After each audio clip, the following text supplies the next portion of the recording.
Hi, it's Jeanne Lyons, CEO and founder of Accelerated Synergies, and I'm here to bring you the word of the day, which is decision. So, some decisions can be made quickly, like do I want to binge Netflix or read a book? And there's not much consequence to that because if I start to binge Netflix and decide I want to read a book, that's an easy switch to do. Some decisions take more effort, like should I buy a red car or a blue car? What kind of options do I want the car to have? How will I afford the car?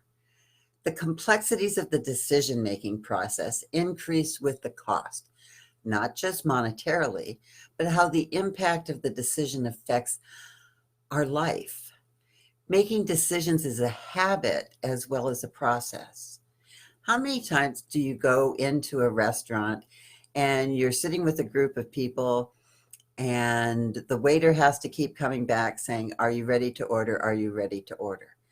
Some people just can't make a simple decision like, what should I have for lunch? And here's a little tip. If you're on a job interview and they take you out to lunch, try to be decisive and just order something. I mean, what's the worst thing that can happen? You don't like it. You want to show your prospective employer that you can make a quick decision. So, in general, there are 7 steps to making a good decision. We don't go through all of them in a stepwise manner because we have intuition and experience to use. So, we do go through the steps, but it goes really quickly because we use our innate abilities to that. So the first step is to identify that there's a decision to be made.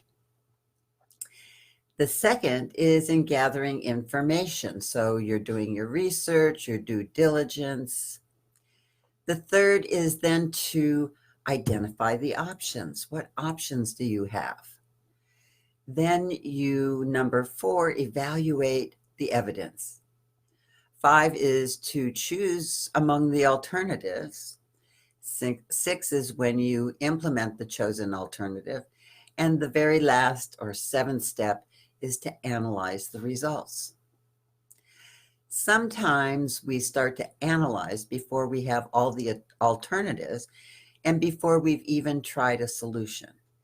Then we get into what I call analysis paralysis.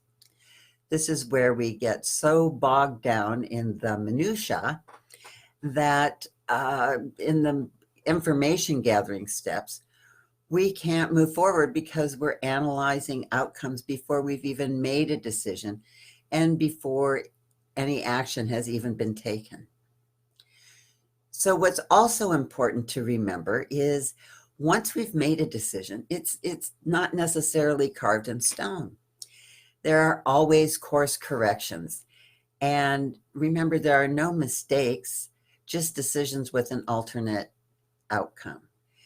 So if there were no course corrections, I mean, think about a pilot flying a plane from San Francisco to Hawaii.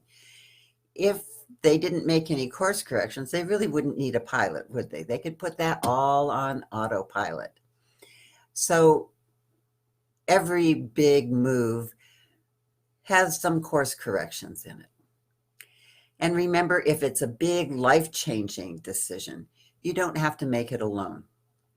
Get some input from someone that you trust and someone who can be fairly objective.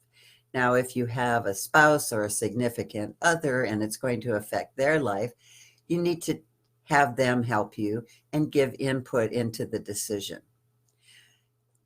Here's one big caution, though. Sometimes we go along and get too much input because we have a preconceived outlook on how we want the outcome to be. So we keep going around and asking people for their input when we're just looking for them to give us the answer that we already have.